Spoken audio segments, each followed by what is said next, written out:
Hello，大家好，欢迎回来我的频道。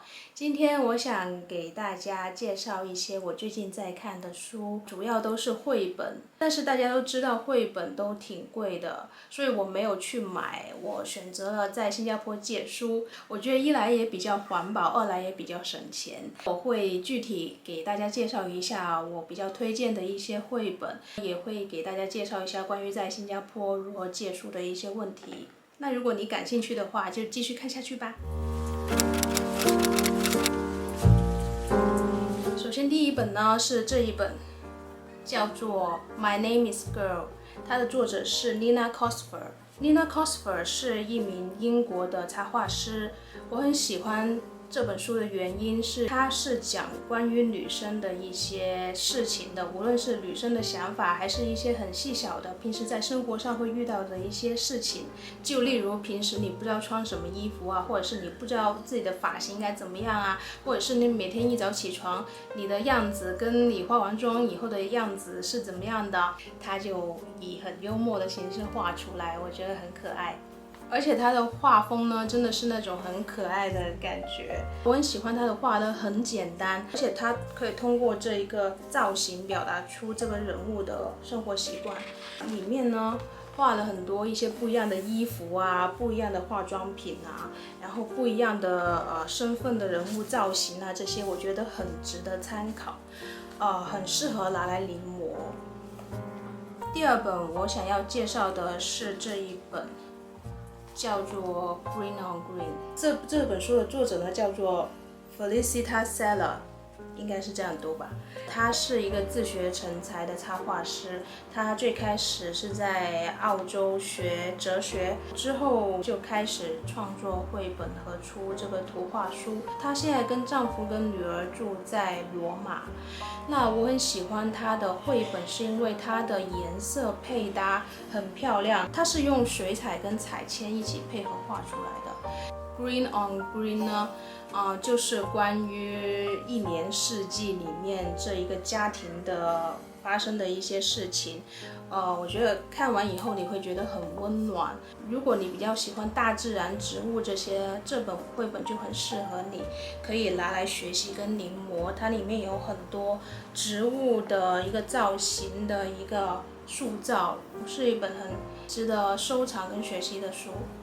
那另外呢，这本也是同一个作者的书，叫做《The Hideout》，然后它是讲一个小女孩在公园里面用自己的想象力在玩耍的一个故事。里面的画也是很可爱的，也是有很多小物件，还有一些人物造型，这些都是很值得去学习跟临摹的。另外要介绍的就是这一本《Sweep》。是来自 Julia Seda 的绘本。Julia Seda 是一个比较知名的插画师了，可能很多人都会知道她。她其实有出了好多本插画作品。这一本是关于一个小孩子他扫落叶的一个故事。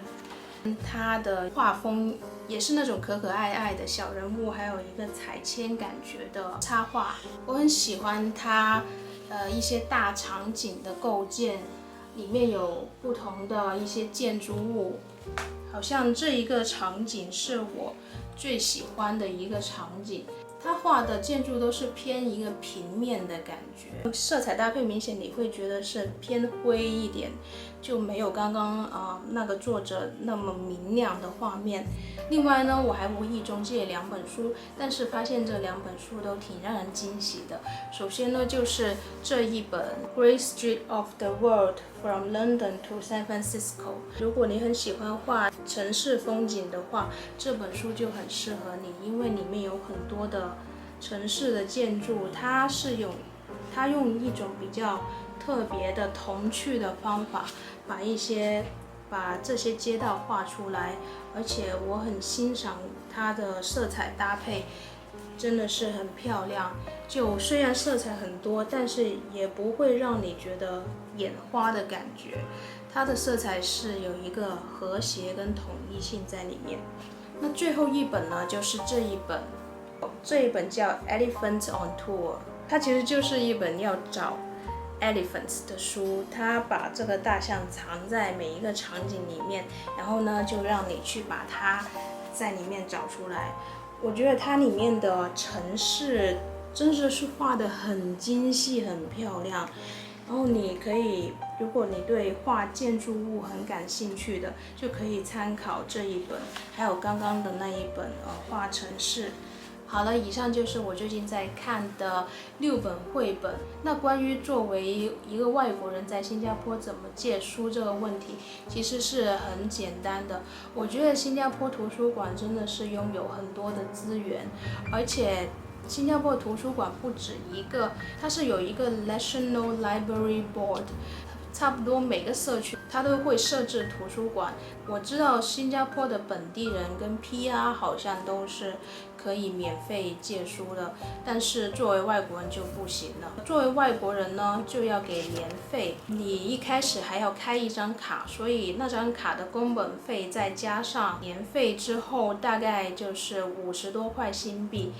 那每一年呢要去续期这张卡。一个人可以借16本书，而且无论你在哪一家图书馆借书，你不一定要去你借的那家图书馆还，因为它所有的图书馆都是从属同一个系统的。好了，以上就是关于在新加坡借书，还有我喜欢的一些绘本的推荐。